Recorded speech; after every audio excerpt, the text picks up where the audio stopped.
evening, another smuggler escapes the lawmen at Lusignan prison. Mastermind in Stabroek multi-million-dollar robbery caught. PPP engages in fake internal campaign. So says former executive member. Robots made in Guyana dazzle at STEM exhibition.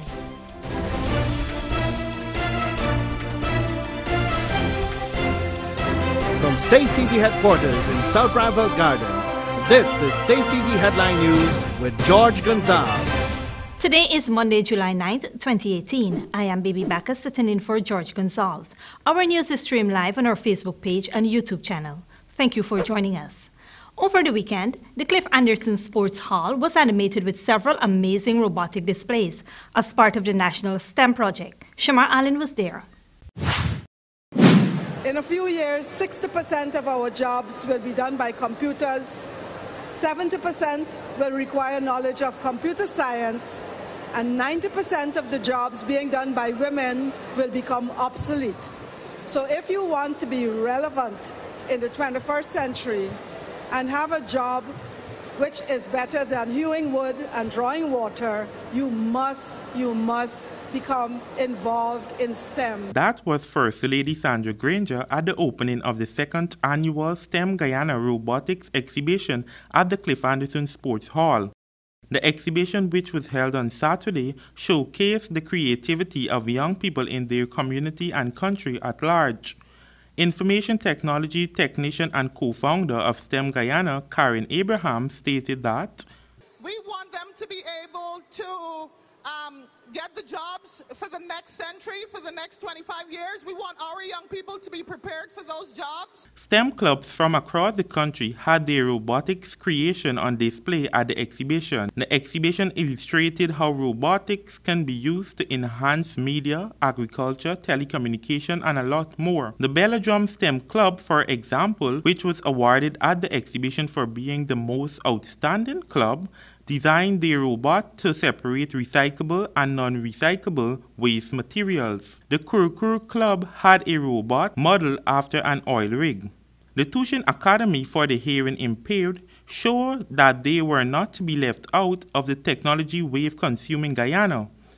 Their robot was programmed to move like a snake. For Channel 2 Headline News, Shamar Allen. Thanks, Shamar. The police force are saying that the leaders of the multi-million-dollar Stabroek market heist has been captured, even as the security service MMC maintains that they are not at fault. More from Esther Sobers. After bandits carted off millions of dollars in valuable last Tuesday morning from the popular LC Passot Mirage and Son jewelry store at the Stabroek Market, the police have made a major breakthrough in the case, claiming the alleged mastermind has been apprehended. According to information received, CID detectives have taken into question the architect of the crime. The well-established jewelry store was secured with an alarm system that was being monitored by the MMC security force. According to the owners, contact was made later in the afternoon with the security company, who had informed the owners that the alarm system was indeed set off 3 times that night. However, the proprietor noted that the MMC never informed them or the police that alarms went off. The owner said that it is customary that whenever the alarm is set off, MMC would call immediately, and the fact that we never received any calls or reports from them is puzzling. However, in a public statement, the MMC refutes the owner's claims, stating, "We regret making a public statement about the client's confidential security matters, but we feel obligated to correct the false statement made in recent media reports about the robbery at LC's Passot, Mirage and Sons Jewelry." Upon receiving alarm signals from the Mirage store, MMC security force made calls to the telephone numbers provided by our client. MMC said they have verified their information with GTC's records. Those calls were not answered. As per Operation operating procedure, we dispatched an armed patrol team to the client's location. Unfortunately, our team was unable to gain access to the Stabroek Market after normal business hours, MMC said. In addition to the ringleader, the police had previously arrested 6 other persons who are assisting with investigations. The jewelry stall has been operating business in the Stabroek Market for more than half a century. For Channel 2 Headline News, Esther Sobers. Thanks, Esther. A veteran politician and former PPP executive member says Charles Ramson has exposed a secret selection scheme among the top brass of the PPP, while Ramkaran suggests that Jagdeo might be losing control of the party. Wendell Jeffrey is following that story. Some of the inner workings of the PPP, especially the procedure of electing or selecting their presidential candidates, is now being scrutinized. Ralph Ramkaran, a former member who once sat on the executive committee of the PPP, thinks that Charles Ramson may have interrupted and obstructed a plan that was already schemed within the People's Progressive Party. Ramkaran said that the scheme is designed for one or a few individuals to unilaterally decide who the party's presidential candidate should be. Ramkaran made these comments in his recent column online and in the Stabroek News. Charles Ramson recently went public announcing that he would like to be the PPP's presidential candidate for the next general elections, but he is not an insider. Former President and opposition leader Barra Jagdeo rebuked the junior Ramson, claiming that Ramson deviated from party's principles. Mr. Jagdeo seems to be losing both public and private support ever since the Caribbean Court of Justice ruled that no Guyanese can be president for more than 2 terms. The perceived frontrunners for the PPP's presidential candidate are Irfan Ali, Frank Anthony, and Anil Nandalal. However, in some online chats, there have been musings that some PPP supporters think that a Frank Anthony, Caroline Burkett Rodriguez ticket might be a winning combination. Ramkaran noted in his column that the PPP is good at allowing for fake campaigns.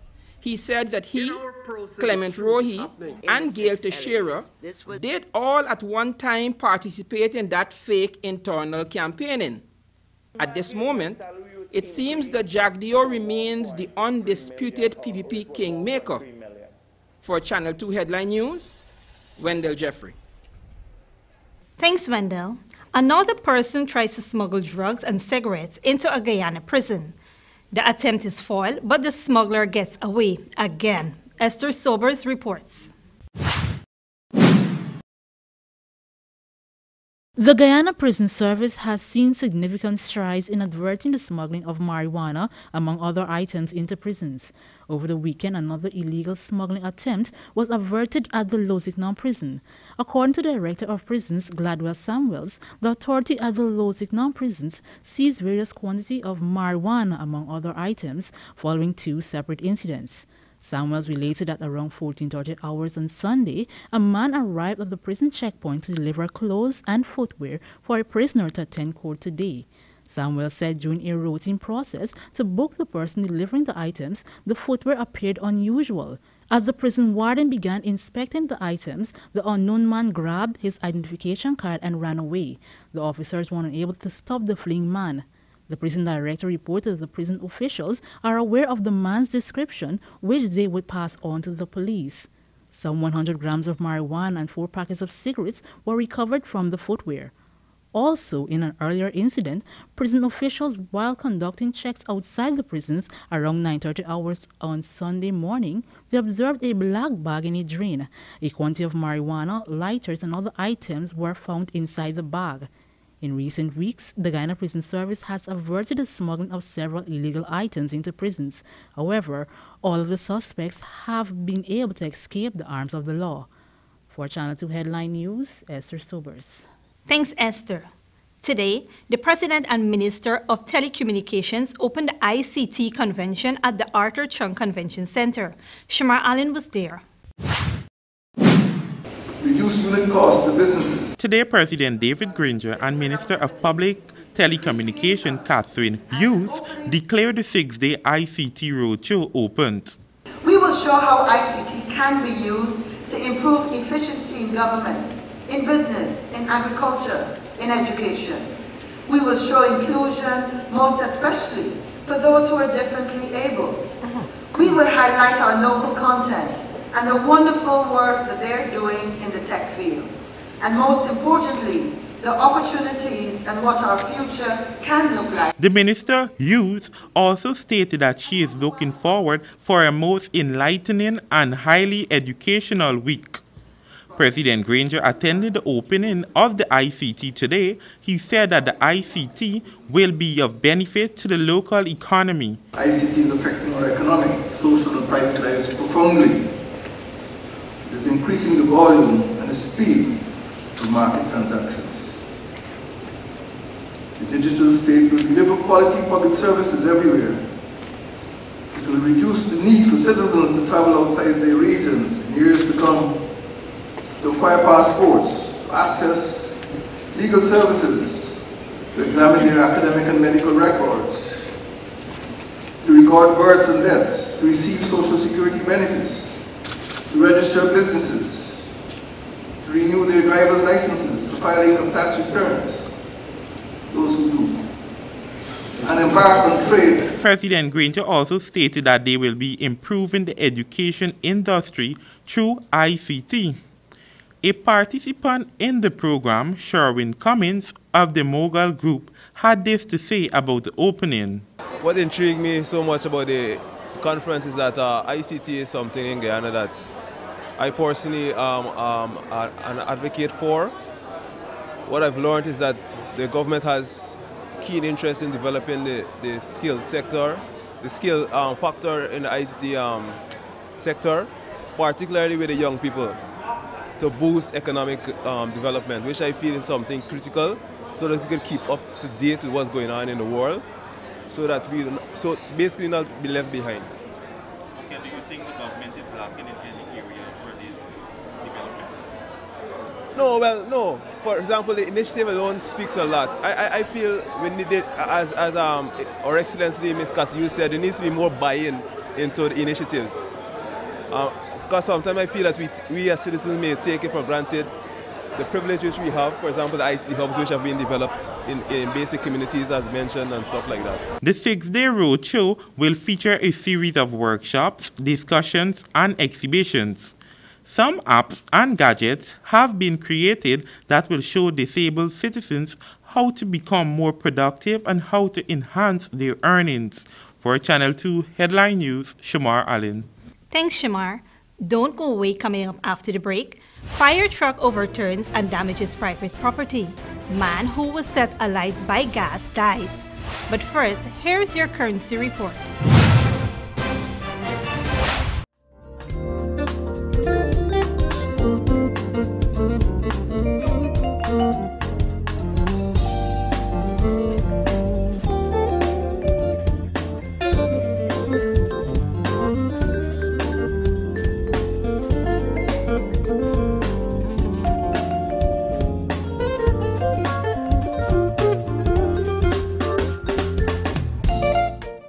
For the latest in news from Guyana, the region, and beyond, visit our website, headlinenewsguyana.com.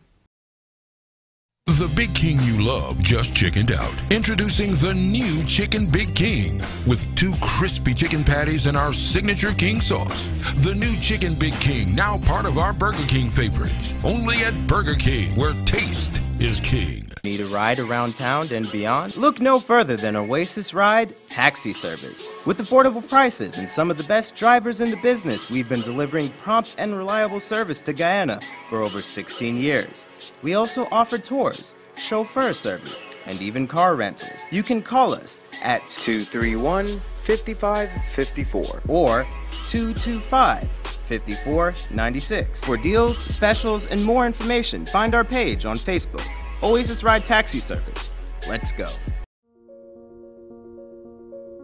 Are you kidding me? Really? So wrong. That is not what we were taught at the Green Generation Guyana camp. Is this the correct way to do it? Drivers, you have 2 options that you can use. First, You can temporarily put your empty plastic bottles in the trunk of your vehicle or on the ground on the passenger side next to you. Or secondly, place them in the nearest garbage bin you see. We need you to play your part in helping us keep the environment clean and healthy. A message from the Ministry of Communities, Green Generation Guyana Sanitation Program. For more information, please contact us on 592-227-2605, or you may find us on the World Wide Web at www.moc.gov.gy.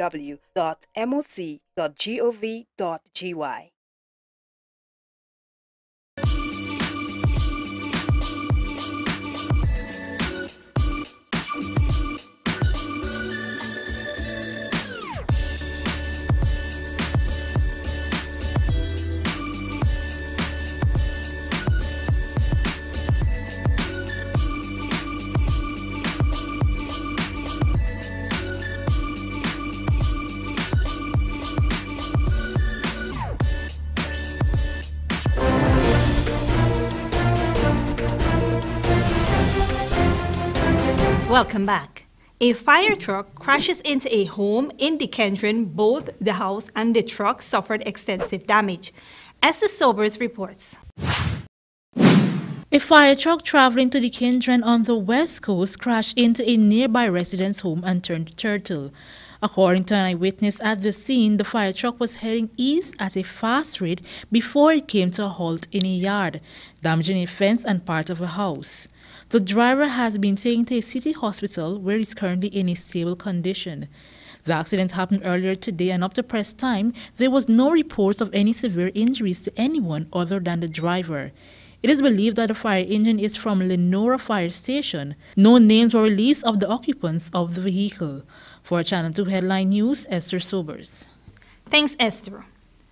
Police Public Relations Officer Jairam Ramlakan is reporting that a thorough investigation has been launched following allegations of abuse and threats against a minister of the government and her driver at the parking lot of a popular established business premises located at Providence, East Bank, Demerara, at about 20 hours last night.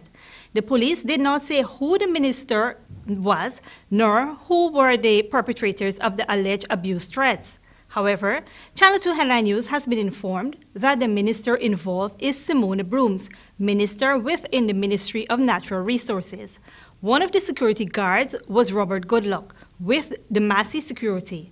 The guards claimed they feared that the occupants of the vehicle, whom they probably did not recognize, were about to commit a crime. The men were arrested and then released on their own recognizance. Ramlakan promised an early end to the investigations. The driver mechanic, who was desperately trying to get his company's gas to an interior location, suffered severe burns. He died on Saturday. Esther Sobers has the details. 35-year-old Shavin Shaw Ali called Imti, a driver mechanic of Tabitinga Drive, Essequibo River, succumbed a week after suffering from third-degree burns. On the day of the unfortunate event, Ali was driving a full tanker from Providence on the east bank of Demerara to Lethem. According to reports, when Ali got on the trail at Frenchman in the upper Essequibo, his journey was interrupted for several days because of a broken bridge. Ali, along with other lorry drivers who were stuck at that point, decided to use another route through the Frenchman Hill area. The alternative route was more difficult and required the use of a winch to pull the vehicles up the hill. Unfortunately for Ali, as the winch was pulling his lorry up the hill, the wire snapped, resulting in the fuel tanker rolling down the hill and toppling on its side. It was reported that Ali was instructed by his boss to have the damaged fuel tanker transferred onto another truck. This required transferring the fuel from the damaged tanker into another tank with the use of an electric pump which was powered by a generator. During this process, the fuel pump encountered a problem, and Ali, who was also a mechanic, tried to remedy the problem. Some of the fuel from the hose spewed out and soaked Ali, and at the same time the generator ignited a spark which quickly set Ali on fire. Workers at the scene quelled the fire, and Ali was taken to the Mabura Health Center and later transferred to the Georgetown Public Health Intensive Care Unit. He succumbed Saturday to his injuries. For Channel 2 Headline News, Esther Sobers. Thanks, Esther. The stabbing death of 15-year-old Ricardo Singh has prompted a murder investigation. Police are looking into the circumstances surrounding the murder, which took place at Lot 63, Block 1 and 2, Diamond Housing Scheme, East Bank, Demerara. It is believed to have occurred about 0000 hours at a wedding celebration.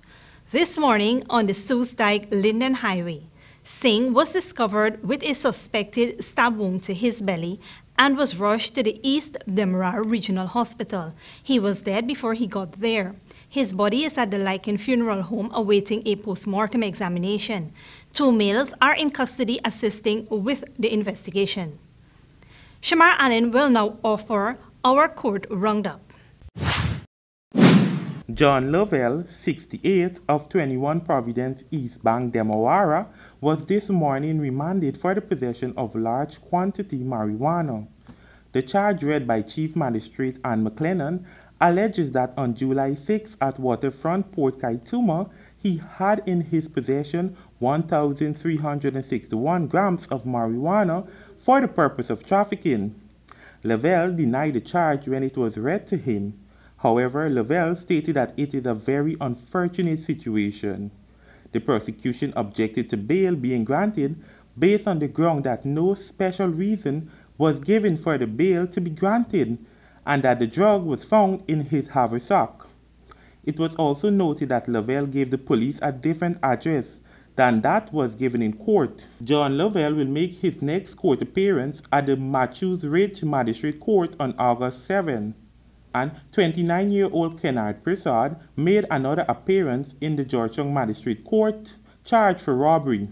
Prasad accepted the charge read to him by Magistrate Judy Latchman, which said that on July 6 at Brickdam, he robbed Ryan Barry of a cell phone, a silver chain, and cash, all totaling of $6,500. Prasad told the court that he committed the act out of frustration.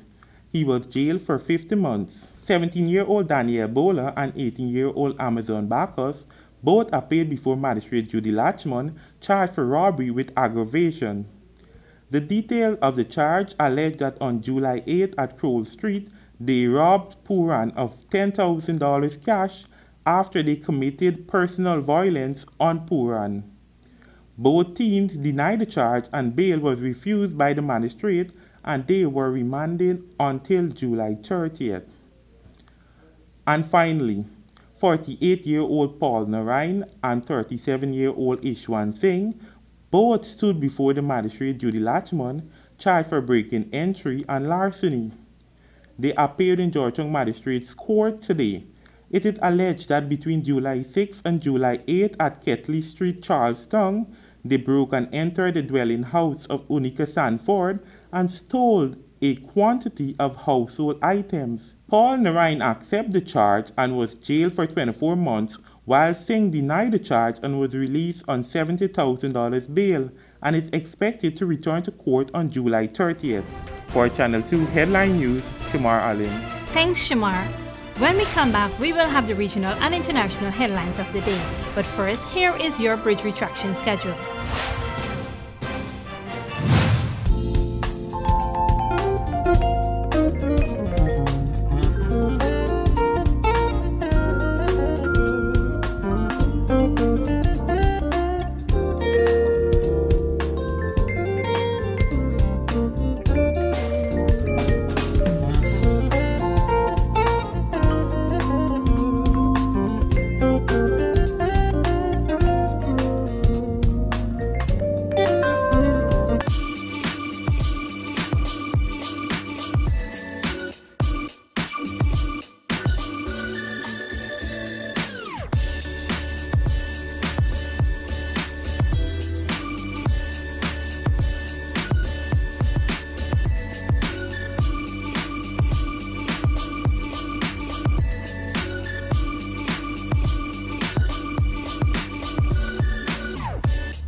The Big King you love just chickened out. Introducing the new Chicken Big King with 2 crispy chicken patties and our signature king sauce. The new Chicken Big King, now part of our Burger King favorites. Only at Burger King, where taste is king.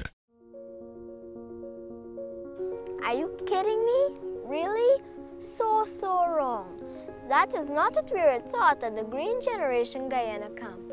Is this the correct way to do it? Drivers, you have 2 options that you can use. First, you can temporarily put your empty plastic bottles in the trunk of your vehicle or on the ground on the passenger side next to you. Or secondly, place them in the nearest garbage bin you see. We need you to play your part in helping us keep the environment clean and healthy. A message from the Ministry of Communities, Green Generation Guyana Sanitation Program. For more information, please contact us on 592-227-2605, or you may find us on the World Wide Web at www.moc.gov.gy.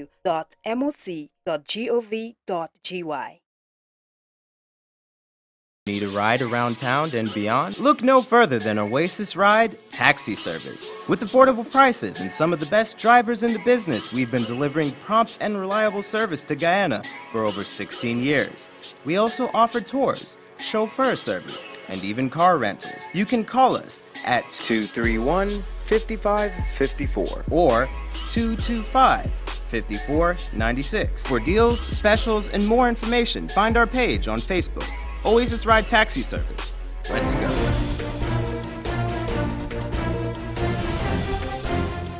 Welcome back. Now for the regional and international headlines of the day with Esther Sobers. Mexico has extradited to the U.S. a member of the Sinaloa drug gang, formerly headed by Joaquim El Chapo Guzman. The Master Lopez, also known as the Graduate, is alleged to have been responsible for organizing Guzman's escape from a high-security jail in 2001. He then joined the cartel and became one of the drug lord's closest allies. He was captured last May and is seen by the U.S. as a key witness in the case against Guzman, who was in a U.S. jail. The Master Lopez was arrested last year in Mexico City. Brazil ex-president Luiz Inácio Lula da Silva, better known as Lula, is to remain in prison after the day of legal wrangling. On Sunday, an on-call judge ruled that Lula should be released, but the judge warned Pedro Guerrero not to reject this. Eudoro Thompson Flores, the head of the federal court that convicted Lula, has now stepped in and said there is no legal basis for his release. Lula said he is innocent and the case is politically motivated. And in international news, at least 100 people are thought to have died and 50 others are believed to have been missing after record rainfall caused flooding and landslides in western Japan. A government spokesman says since Thursday, parts of western Japan have received 3 times the usual rainfall for the whole of July. 2 million people have been ordered to evacuate as river burst their banks. And finally, cave divers in Thailand have resumed the high-risk operation to extract remaining 8 boys and their football coach from a vast flooded cave system. After the mission was paused overnight for air tanks to be replaced, having been trapped in the cave for over 2 weeks due to heavy rains. Rescuers decided to go ahead with the operation to free them because of the fears that the waters would rise again. 4 boys were brought safely out of the cave on Sunday. For Channel 2 Headline News, Esther Sobers. We expect rain over the next few days. Here is your weather report.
and as Channel 2 Headline News for this Monday evening.